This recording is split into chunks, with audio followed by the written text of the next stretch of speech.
Salut tout le monde, alors bienvenue dans cette nouvelle émission de Live Scalping. Aujourd'hui, je vais bien sûr reprendre des positions de scalping, donc j'avais l'habitude de faire.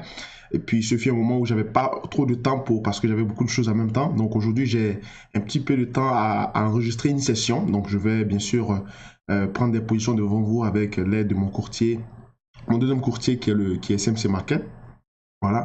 Donc, pour ceux qui viennent de me découvrir, mon nom est François Ablé. Je suis responsable de la structure éducative et informative du GSTA, donc la Global Street Trade Academy, que vous avez l'habitude de voir au travers des réseaux sociaux, d'accord? Donc, c'est dans le cadre de nos émissions qu'on a l'habitude d'enregistrer que je mets pour vous, également aux débutants, à ceux qui s'intéressent au scalping, donc une de mes sessions de live scalping. Donc, il est enregistré aujourd'hui, donc le jeudi. Habituellement, je l'ai fait les mercredis, mais pour les fins de l'émission, je vais aujourd'hui l'enregistrer aujourd'hui jeudi. Donc, je vous souhaite donc bon visionnage. Donc, n'hésitez pas à mettre des commentaires, et des critiques aussi s'il y en a, à liker, à la partager, d'accord? Et puis aussi à vous abonner à la page Facebook ou également à la chaîne YouTube, voilà. Et pour tous ceux aussi qui veulent également travailler sur les marchés financiers, je vous recommande d'ailleurs de venir nous voir, donc de venir vers le GSTA pour votre encadrement et votre suivi, voilà. Donc, merci à tous. Il est 9h17 ici au Canada, donc le marché US ouvre dans 13 minutes. D'accord, donc on va bien sûr se concentrer pour la session. Donc c'est pour les fins de l'émission, je vais, comme vous le voyez ici, ma stratégie. Bon, on ne le voit pas parce qu'il y a mon écran, le cadre de mon visage. Donc on voit, donc au niveau de mon ticket d'ordre ici, je vais chercher à chaque fois 5 points sur le dos. D'accord, 5 points. Donc c'est ce que je vais faire. Et on voit bien qu'en une heure, on est dans un énorme range. De toute façon, en données horaires, on a un gros range. Hein, on voit bien le range ici. Et je vais chercher je vais chercher à scalper 5 points pour les besoins de l'émission. Pour ne pas que l'émission soit trop longue. Parce que, comme vous le savez, je ne suis pas un scalper, d'accord? C'est uniquement pour les fins de l'émission que j'enregistre des live scalping. Sinon, habituellement, moi, je fais du day trading, voire du swing trading. Donc, voilà, je vais faire ça. Alors,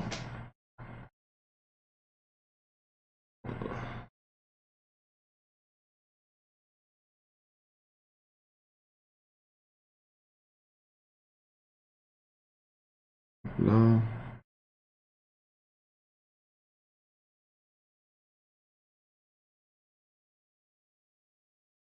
bien sûr, le dos qui est dans une dynamique haussière, mais faut attention, on est dans un range.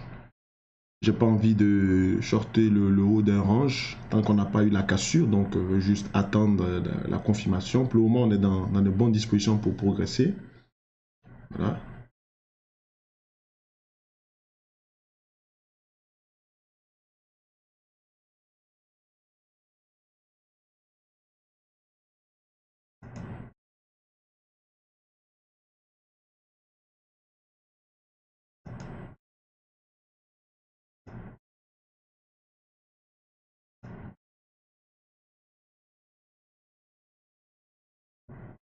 Donc cette ligne bleue ici qui est 23 830, je crois, c'est un peu comme une ligne de pré-signal pour montrer qu'on est dans une dynamique soit une dynamique baissière ou neutre, d'accord? Donc si le mouvement s'estompe au niveau de cette zone ici, il va falloir faire très attention étant donné qu'on est déjà dans un range, d'accord? Donc c'est purement du price action. Et si vous avez vu ici, quand on l'a cassé violemment, on a montré un signe d'accélération, mais le marché a clôturé juste là et on est remonté, d'accord? Parce que il y a ce niveau-là qui a été extrêmement travaillé, donc il forme une sorte de mouvement arrondi, d'accord? Donc à partir de cette zone ici, il fallait également tenir compte que le marché pouvait venir rebondir pour pouvoir repartir. Si je prends le croissant ici, vous allez voir, vous voyez que ça tombe pile poil ici, au niveau de la clôture. On a repris le chemin de la hausse, vous comprenez? Donc, voilà pourquoi mon range, je le prends à partir du décalage haussier ici et également à partir du plus bas ici. avant et on a fait que des up and down. Donc certainement ceux qui étaient en intraday ont dû penser que certainement que le dos est dans une dynamique haussière, mais le marché tente toujours de jouer avec nous, c'est-à-dire à faire des faux appels, à nous donner des informations qui sont contraires à ce que nous pensions. Puis quand on regarde the big picture, c'est-à-dire l'image de fond, on voit très bien que nous ne sommes pas dans un marché haussier, d'accord? Nous sommes plutôt dans un marché neutre. On est en range, vous comprenez? Donc, voilà. Les chiffres du Consumer Price Score sont sortis. Il y a eu une déception parce qu'on s'attendait au moins à 0,2% de variation de chiffres. Donc, on va dire l'anticipation était à 0,2% et c'est sorti à 0,1%. D'accord? Donc, un recul de 0,01. D'accord? Non, un recul de 0,1. Voilà, 0,1%. 0,10. Donc ça met en péril en fait la politique monétaire, disons, ça remet en question, on va dire, les attentes les attentes inflationnistes au niveau de la politique monétaire de la Fed, donc dont le rendez-vous est pour le 26 septembre prochain, vous comprenez, et où le marché en fait en quelque sorte priceait pour une hausse des taux d'intérêt, mais avec le CPI Core, qui est le Consumer Price Index Core, c'est-à-dire on enlève les éléments volatiles, les plus volatiles tels que la nourriture et l'énergie, d'accord? Donc si on a eu un recul du CPI Core, qui est on va dire, un des indicateurs les plus utilisés pour planifier la politique monétaire en termes de hausse des taux d'intérêt, d'accord? Et aussi de fréquence des hausses des taux d'intérêt. Ça veut dire que il y a plus de chances que la Fed soit neutre, d'accord, pour le 26 septembre. Et ça ce sera certainement une déception au niveau du dollar. Le dollar peut chuter, d'accord. D'autant plus que avec la politique actuellement commerciale du président Trump, le dollar a évolué dans un contexte, on va dire, dans un contexte de tension commerciale. Donc, la plupart des investisseurs se sont réfugiés dans le dollar, ce qui l'a renforcé. Mais à chaque fois qu'on a, bien sûr, on va dire, des situations de décantement ou d'apaisement, de sorte que, par exemple, le président annonce qu'il va chercher à discuter soit avec Xi Jinping, pardon, donc président de la Chine, ou alors quand il annonce qu'on va, par exemple, diminuer ou réduire en quelque sorte les sanctions commerciales qui étaient prévues, ou quand il revient sur sa décision, justement, quand il change son ton lorsqu'il aborde les questions commerciales, ça rassure le marché. Donc les indices s'envolent, l'or risque de s'envoler, mais le dollar va baisser, d'accord? Donc c'est dans ce contexte-là que on évolue. C'est très difficile de travailler en day trading et en swing trading dans ce contexte parce qu'il y a énormément de volatilité, surtout sur les indices. Tenir une position sur le long terme n'est pas facile, d'accord? Mais il y a souvent aussi de très bons mouvements aussi à prendre. Et si on a la possibilité de prendre 200 points et qu'on prend seulement 30 points, bon, on s'en veut un peu. Mais tout ça, ça dépend aussi de la stratégie, ça dépend on va dire du capital, d'accord? Ça dépend du capital, la stratégie. Et voilà quoi, c'est un peu ça. Donc je vais tracer une petite zone ici de repère. Voilà.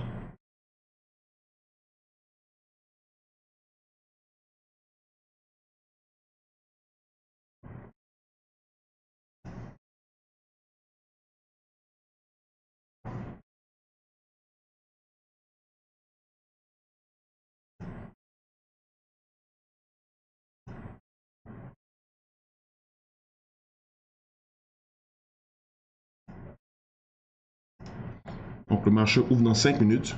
Marché américain. Le Dow Jones. Le Nasdaq lui aussi va ouvrir aussi il ouvre à 9h30. À l'heure où je vous parle, l'or est à 1211 compte tenu de la baisse du dollar. Donc, la baisse du dollar est essentiellement due à ce que je viens de vous dire tout à l'heure. Donc, on va prendre des positions tout à l'heure.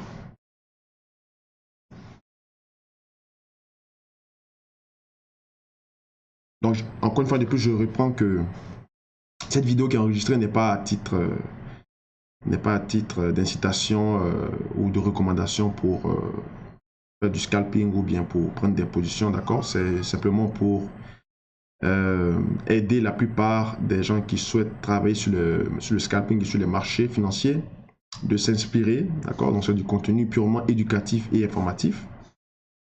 Et voilà. Si vous avez des questions au niveau de la stratégie que j'utilise, n'hésitez pas à me poser, à me demander en mail privé, en inbox, quoi que vous voulez, ou bien à poser votre question sur, disons, en dessous de la vidéo lorsque vous allez voir. Et également de laisser des commentaires ou des critiques sur le Facebook Reviews, donc la section avis de Facebook pour améliorer donc le contenu de ces émissions qu'on met à votre disposition. Voilà.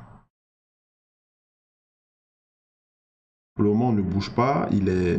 Actuellement, il est 9h27. Donc, dans 3 minutes, le marché américain va ouvrir.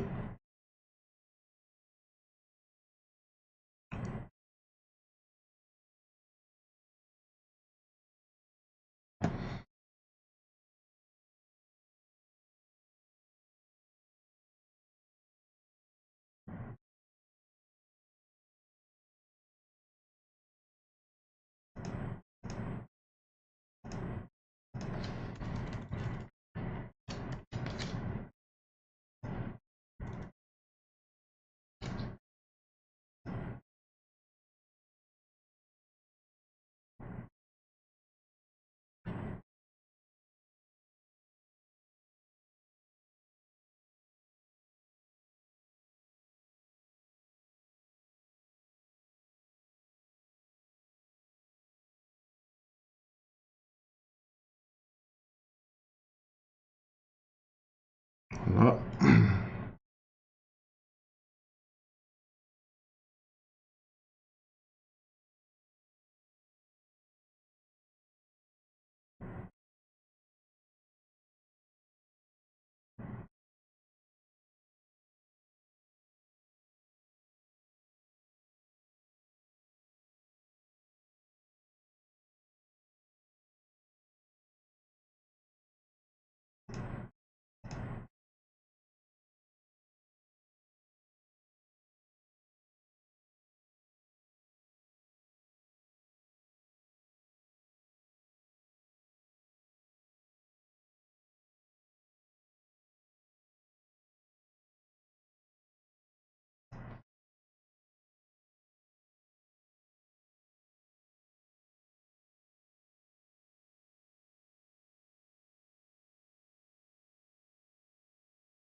Donc, dans quelques secondes, on va ouvrir le marché américain.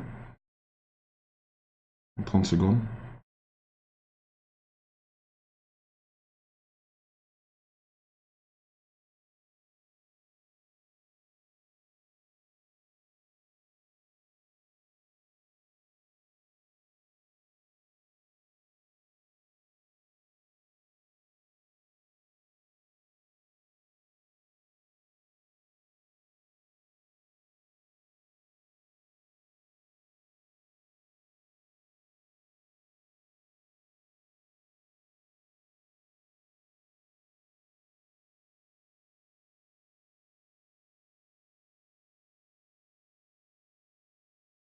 Voilà, c'est ouvert.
Voilà.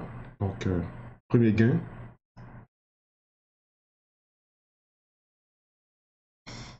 Ça va très vite.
Donc, pour le moment, on a juste un gain.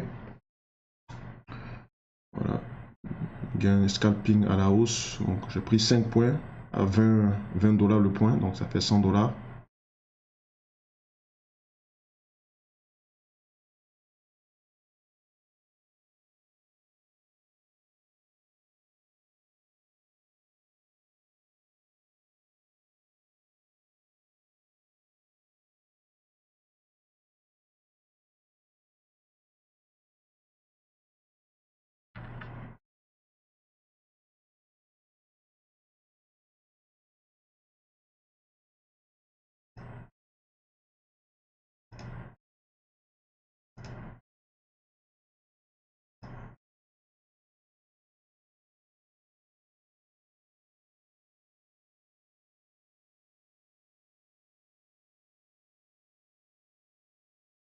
Je viens de rentrer à l'achat.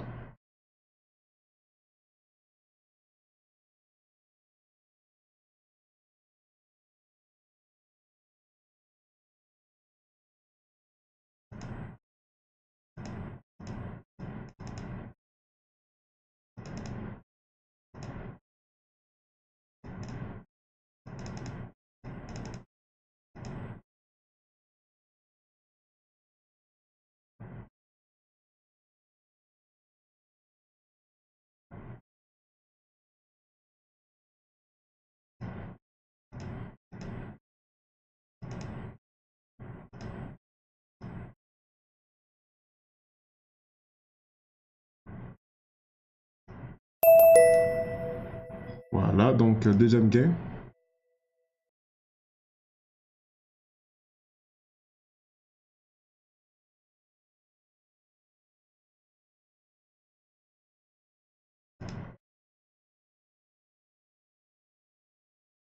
Donc, je suis déjà à plus 220 $. Donc, je vais tenter un dernier scalp pour finir ma journée. C'est déjà une journée déjà plus qu'honorable. Hein. 220 $ de gain déjà en même pas 10 minutes. C'est déjà pas mal. Je vais tenter un dernier. Je vais m'arrêter là pour aujourd'hui.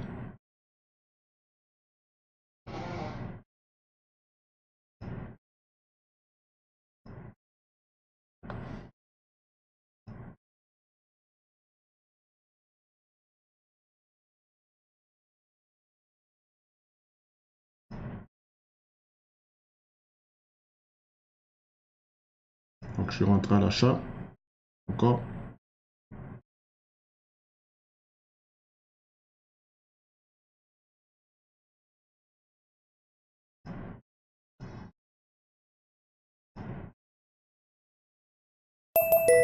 Et voilà, donc un autre gain. Donc 3 positions, 3 gains, 320 $, voilà, en espace de même pas environ 10 minutes. Voilà, donc c'est fait, la journée est faite. Et la journée était déjà faite à 220 $, j'avais déjà fini mon objectif de la journée. Donc là, je viens donc d'avoir plutôt un bonus. Donc je m'arrête là. Donc j'espère que, ou du moins je crois que vous avez aimé cette vidéo. N'hésitez pas à la partager, à la liker, à laisser votre commentaire. Et puis ben, on se retrouve plus tard pour d'autres vidéos. C'était donc François Ablib donc pour GSTEC Canada. Il est présentement 9h30. Pardon. Merci, au revoir.